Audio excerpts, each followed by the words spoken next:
अच्छा, जैसे ही ये इक्लिप्स आईडी हम स्टार्ट करेंगे तो फर्स्ट टाइम हमको ये वेलकम स्क्रीन देगा और इस पे हम रिव्यू कर सकते हैं आईडी कॉन्फ़िगरेशन। अगर हम यहाँ पे क्लिक करेंगे तो आईडी की कॉन्फ़िगरेशन को हम सेट कर सकते हैं। ये टैब है हमारा हेलो वर्ल्ड एप्लीकेशन बनाने के लिए, एक विज़ार्ड है। ये टैब है हमारा न्यू प्रोजेक्ट के लिए कि हम जब न्यू प्रोजेक्ट बनाएंगे तो हम इस पर क्लिक करेंगे अभी। और नीचे अगर आप देखें checkout project for GIT application, अगर हमने कोई प्रोजेक्ट बनाया हुआ उसको इंपोर्ट कराना चाहते हैं, यानी उस फाइल को ओपन कराना चाहते हैं, तो हम इंपोर्ट एग्जिस्टिंग प्रोजेक्ट करेंगे और launch the Eclipse market place वो यहाँ से होगी। यहाँ पे ऑनलाइन ट्यूटोरियल्स भी अवेलेबल है इस टैब के अंदर, तो हम उस पर क्लिक करेंगे तो ऑनलाइन ट्यूटोरियल्स हमें मेंशन कर देगा। तो चलें दोस्तों, हम सबसे पहले अपना जावा का नया प्रोजेक्ट स्टार्ट करते हैं। तो इस टैब पे क्लिक करेंगे। अभी हमसे पूछ रहा है प्रोजेक्ट या नाम, तो हम इस पर टाइप करते हैं माय प्रोजेक्ट। माय प्रोजेक्ट के बाद ये हमसे पूछ रहा है यूज डिफ़ॉल्ट लोकेशन। तो अगर हम डिफ़ॉल्ट लोकेशन पे लगा रहेंगे चेक, तो ये डिफ़ॉल्ट लोकेशन यानी कि सी ड्राइव में माय प्रोजेक्ट के नाम से एक फोल्डर बन जाएगा जिसमें हमारा ये प्रोजेक्ट सेव हो जाएगा। अगर हम चाहे तो ब्राउज करके इसकी डायरेक्टरी चेंज भी कर सकते हैं। तो फिलहाल हमें इसकी ज़रूरत नहीं है क्योंकि ये हम एक टेस्ट प्रोजेक्ट बना रहे हैं। उसके बाद है JRE जावा रन टाइम एनवायरनमेंट। यहाँ पे इंस्टॉल्ड सारे JRE के एडिशंस आपको लिस्ट कर रहा है। तो मेरे पास ये 17, 18, 16, 15 ये सब इंस्टॉल हैं जो कि इक्लिप्स के साथ ही इंस्टॉल हुए हैं और कुछ मैंने पहले से ही इंस्टॉल किए हुए थे। बहरहाल आपको एक्स्ट्रा से कुछ भी इंस्टॉल करने की ज़रूरत नहीं है, ये जावा रन टाइम एनवायरनमेंट इसके साथ ही इंस्टॉल होंगे। तो हम इसको 17 को क्लिक कर लेते हैं। अगर हम चाहें तो प्रोजेक्ट स्पेसिफिक जावा रन टाइम एनवायरनमेंट भी यूज़ कर सकते हैं, तो हमें इसकी फ़िलहाल ज़रूरत नहीं है। और अगर हम इस पर क्लिक करेंगे तो ये प्रोजेक्ट स्पेसिफिक जावा रन टाइम एनवायरनमेंट हमें यहाँ पे मेंशन करना पड़ेगा। ये एक एडवांस टैब है। उसके बाद प्रोजेक्ट का लेआउट है। प्रोजेक्ट का लेआउट ये होता है कि हमारा प्रोजेक्ट जो है वो किस तरह से इसकी डायरेक्टरी बनेगी। अगर हम इसको करते हैं use project folder as a root for source and class file, तो एक ही प्रोजेक्ट के फोल्डर में सारी क्लास फाइल्स आ जाएंगी। और अगर हम इस पर चेक लगा रहने देते हैं create separate folder for sources and class file, तो हर सोर्सेज और क्लास फाइल के लिए सेपरेट फोल्डर बनेगा। यहाँ पे दोस्तों नज़र आ रहा है वर्किंग सेट।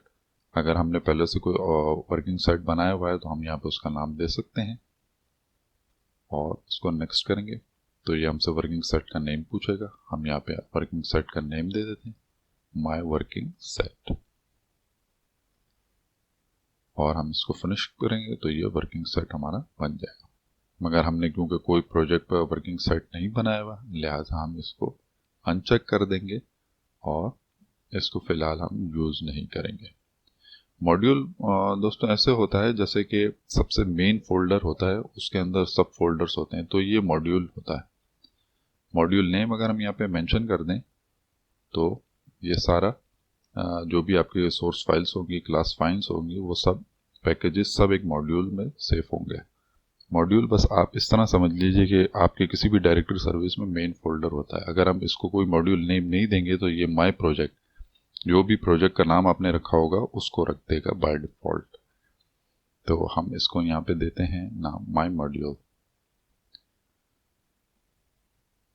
और माय मॉड्यूल के बाद हम इसको फिनिश करेंगे नेम देने के बाद। और इस पे एक चेक भी है जनरेट कमेंट का, जो कमेंट जनरेट कर देगा। हमने फिनिश किया। तो दोस्तों ये हमारी IDE इक्लिप्स की स्टार्ट हो चुकी है। यहाँ पे कुछ टैब्स हैं, उनको भी हम डिस्कस करते हैं। सबसे पहले ये हमारा टॉप लेफ्ट पे पैकेज एक्सप्लोरर है।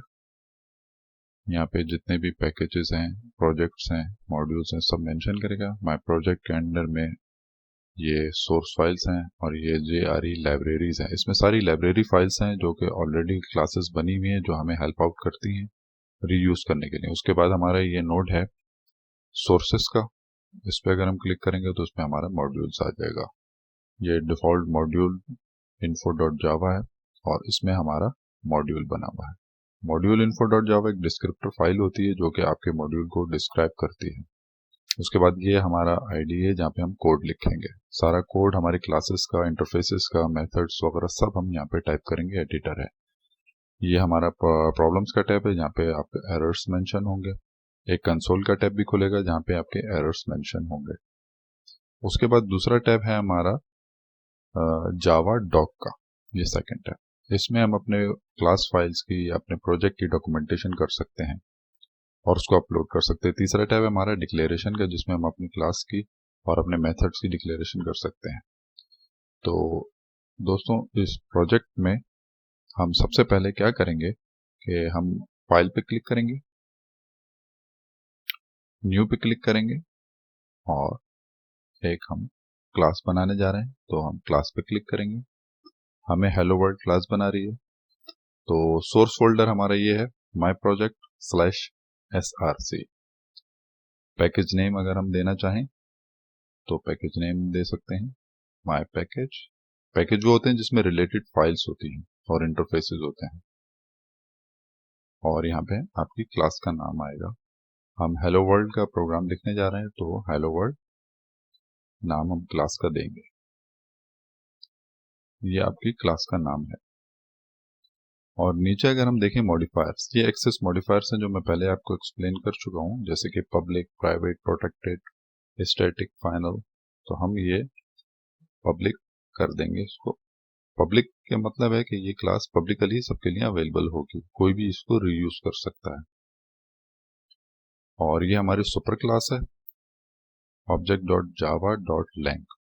इसके अंदर हमारे सारे मेथड्स मौजूद हैं जो कि मेन मेथड्स होते हैं, जो कि फ्रीक्वेंटली यूज होने वाले मेथड्स होते हैं। ये इंटरफेस का टैब है, इसमें हम इंटरफेस अगर कोई ऐड करना चाहें तो ऐड कर सकते हैं, अगर हम इंटरफेस को बनाना चाहें तो वो यहाँ पे ऐड हो जाएगा। अच्छा, उसके बाद आपसे ये पूछ रहा है कि with method step would you like to create, यानी कि कौन सा मेथड आप बनाना चाहते हैं और कौन सा मेथड को आप इसमें ऑलरेडी जो बने हुए हैं उसको क्रिएट करना चाहते हैं। तो public static void main string args, ये एक मेथड है जो कि आपका मेन मेथड होता है, और इसमें बहुत सारे फंक्शंस अवेलेबल हैं, बहुत सारी फंक्शनैलिटी अवेलेबल है। इस पर हम चेक कर देंगे तो ये आपका इस क्लास में शामिल हो जाएगा, और जनरेट कमेंट पर क्लिक कर देंगे तो कमेंट्स जनरेट हो जाएंगे ऑटोमेटिकली। तो इस पर हम जब क्लिक करेंगे ओके, तो ये हमारी क्लास का व्यू है। अब ये हमारी क्लास बन चुकी है। बाकी काम इसमें हमने कोड्स खुद लिखने होंगे। ये क्लास की बॉडी होगी यहाँ पे।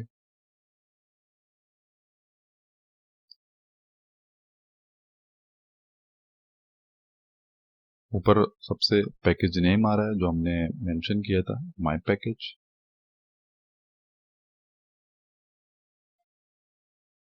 ये देखें, ये सारा भी आपको पैकेज नेम नजर आ रहा है। इसमें आपको क्लास फाइल नजर आ रही है हेलो वर्ल्ड डॉट जावा, और इसमें ये आपको मेन मेथड नजर आ रहा है जो कि मेन मेथड था, जो कि हमने इसमें इंपोर्ट कराया था। अगर हम ना भी इंपोर्ट कराते तो मेन मेथड हम यहाँ पे लिख सकते थे। ये सारी चीज़ें और डिटेल में हम डिस्कस करेंगे कि ये मेन मेथड और ये पैकेजेस वगैरह ये सारी चीज़ें क्या होती हैं। ये आपका एक्सेस मॉडिफायर है पब्लिक, यानी कि क्लास पब्लिक रहेगी और पब्लिकली अवेलेबल रहेगी सबके लिए। ये आपका क्लास का कीवर्ड है। कीवर्ड वो होते हैं जो आप कहीं और यूज नहीं कर सकते। ये आपका क्लास नेम है हेलो वर्ल्ड, और उसके बाद पैरेंथेसिस स्टार्ट है, और इस पैरेंथेसिस के बाद जो भी होगा ये क्लास की बॉडी होगी। यानी इस पैरेंथेसिस के बाद जो भी मेथड्स होंगे, जो भी कोड आप लिखेंगे, वो सारी क्लास की बॉडी है। Class body start from here. अच्छा फ्रेंड्स, ये जो मैं डबल स्लैश में लिख रहा हूँ, इसका मतलब ये होता है कि ये जो भी मैंने लिखा है डबल स्लैश के बाद, ये कमेंट्स हैं और कंपाइलर इसको इग्नोर कर देगा, ना इस पे कुछ परफॉर्म करेगा, ना इस पे एरर देगा। ये कमेंट्स हमारे इसलिए होते हैं कि हम अपने आप को कोई चीज़ नोटिस में लाना चाहें या किसी और के नोटिस में लाना चाहें कि ये हमने क्लास इसलिए लिखी है या इस फंक्शन का मकसद ये था। तो कमेंट्स इसलिए होते हैं, और जो भी चीज़ डबल स्लैश के अंडर आएगी वो कमेंट लाइन होगी। Public static void main string, ये जो मेन मेथड है इसकी बॉडी यहाँ से स्टार्ट है। अब इस बॉडी में हम सारा कोड लिखेंगे अपना।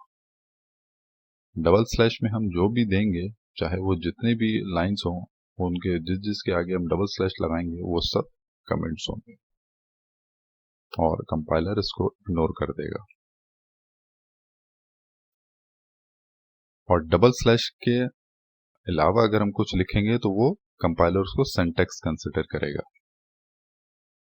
तो ये हमने जो लिखा है दिस इज सिंटैक्स, तो ये कोई सिंटैक्स तो है नहीं, तो इसलिए इसको कंपाइलर ने लेफ्ट पे अगर आप देखें तो एक रेड क्रॉस आ रहा है, यहाँ पे हमें इस कंपाइलर ने एरर दिया हुआ है। तो इसको हम यहाँ से डिलीट कर देते हैं, क्योंकि ये ऐसा कोई जावा में सिंटैक्स है नहीं। ये सिर्फ आपको दिखाने के लिए मैंने लिखा था कंपाइलर इसको किस तरह ट्रीट करता है। तो इसको हम यहाँ से डिलीट कर देते हैं। अब हम अपना कोड लिखते हैं, वो कोड जिसके थ्रू हम स्क्रीन पे प्रिंट करवाना चाहते हैं हेलो वर्ल्ड, वो कोड यहाँ लिखा जाएगा। और वो कोड क्या होगा, सबसे पहले हमें system.out.println bracket inverted commas hello world. दोस्तों इस इन्वर्टेड कॉमर्स के इन बिटवीन हम जो भी लिखेंगे वो हमारी स्क्रीन पे प्रिंट हो जाएगा। सिस्टम एक क्लास है, dot out dot print l n एक मेथड है जिसका नाम है प्रिंट डॉट एल एन। अब हम इसके बाद सिंटैक्स को खत्म करने के लिए या सिंटैक्स को कंप्लीट करने के लिए सबसे एंड में सेमीकोलन लगाते हैं। ये सेमीकोलन टर्मिनेटर भी कहलाता है। चलें अब हम इस कोड को ट्राई करके देख लेते हैं, इसको रन और कंपाइल करके देख लेते हैं। इस बटन से आप इसको रन कर सकते हैं। जब हम ये बटन प्रेस करेंगे तो देखिए हमारा कंसोल खुल गया और कंसोल में हमें हेलो वर्ल्ड प्रिंट हुआ हुआ नजर आ रहा है, यानी कि ये प्रोग्राम हमारा without any error compile and run हो चुका है और हमें हमारा डिजायर्ड आउटपुट मिल गया है जो कि हेलो वर्ल्ड था। हमें हेलो वर्ल्ड ही प्रिंट कराना था अपने इस छोटे से प्रोग्राम में। अब हम देखते हैं इस प्रोग्राम में कुछ चेंजेस करके, जैसे कि ये सेमीकोलन हम इसमें से डिलीट कर देते हैं। तो आप लेफ्ट पे देखेंगे तो क्रॉस आ गया है उसी लाइन पे, इट्स मीन के यहाँ पे कोई एरर है। ये क्रॉस इस चीज की निशानदेही कर रहा है कि इस लाइन में कोई एरर है। अब हम दोबारा इसको रन करते हैं, देखें ये एरर कंसोल पे आ चुका है और यहाँ पे ये सिंटैक्स एरर शो कर रहा है और साथ साथ हमें ये भी बता रहा है कि हमें इंसर्ट करना है semicolon to complete block statement, यानी कि ये हमारी ब्लॉक स्टेटमेंट कंप्लीट नहीं है, हमने इसमें सेमीकोलन या टर्मिनेटर से एंड नहीं किया। तो हम इसमें लगा के देख लेते हैं टर्मिनेटर दोबारा। तो पहले भी टर्मिनेटर लगा हुआ था, ये प्रोग्राम हमारा रन हो गया था। तो अब आप देखें वो रेड क्रॉस गायब हो गया, क्योंकि ये स्टेटमेंट सिंटैक्स हमारा कंप्लीट हो चुका है।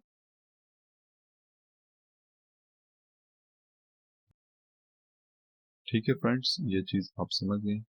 अब हम दूसरी चेंजेस करके देखते हैं। ये जो हमने कमेंट के लिए डबल स्लैश लगाए थे, इन दोनों को हटा के देख लेते हैं कि क्या होता है। अब कंपाइलर ने इन दोनों लाइंस पे एरर दे दिया है। अगर हम रन करते हैं तो ये बहुत सारे एरर्स यहाँ पे आ गए।